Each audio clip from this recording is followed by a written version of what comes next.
Good morning, everyone.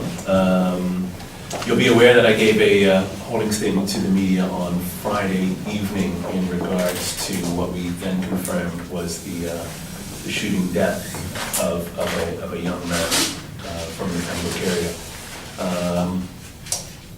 Mr. Mello, Mr. Jason Mello, was shot at about 7:41 p.m.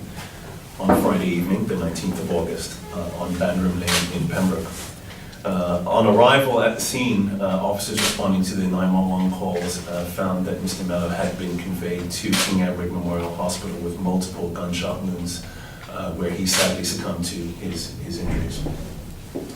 He was pronounced dead at 8:01 p.m.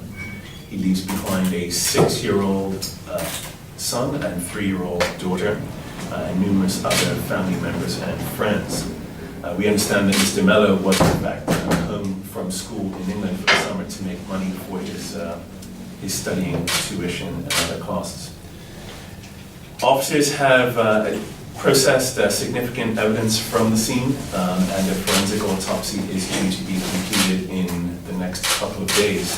And we are now in the process of piecing together Mr. Mello's final movements and activity with a view to identifying any possible motive for this murder.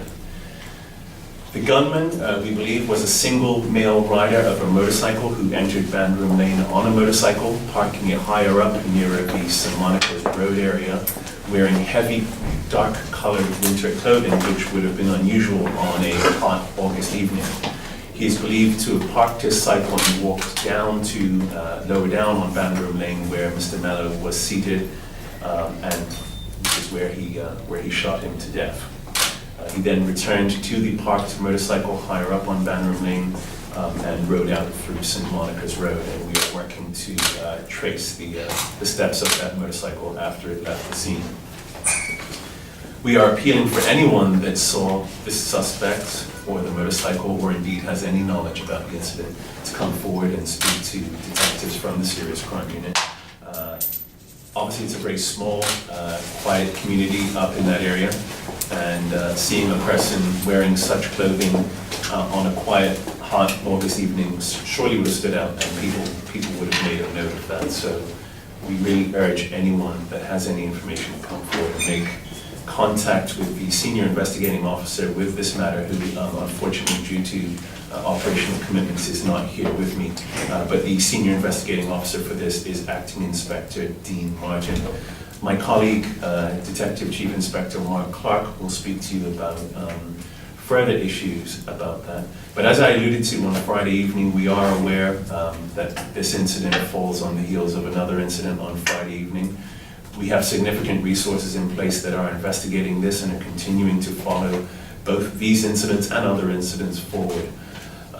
I will say that we have a good track record of dealing with these matters, and in particular of dealing with people that bring information to us, bringing that information to us and dealing with it in confidence. We have a number of mechanisms by which we can take that information or deal with people that wish to bring these callous offenders to justice. So I would urge anyone that has any information to come forward to bring that to the attention of the investigating team, or they can do that confidentially through the Crime Stoppers number, which is 800-8477.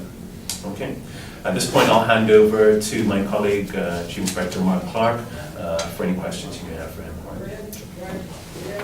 Good morning.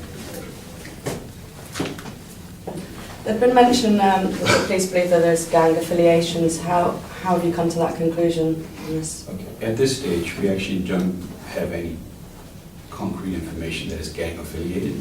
However, all options are open to us, and we will follow investigative leads. Do you see a connection between any of the last 4 incidents in the last 3 months? At this stage, it's too early to say.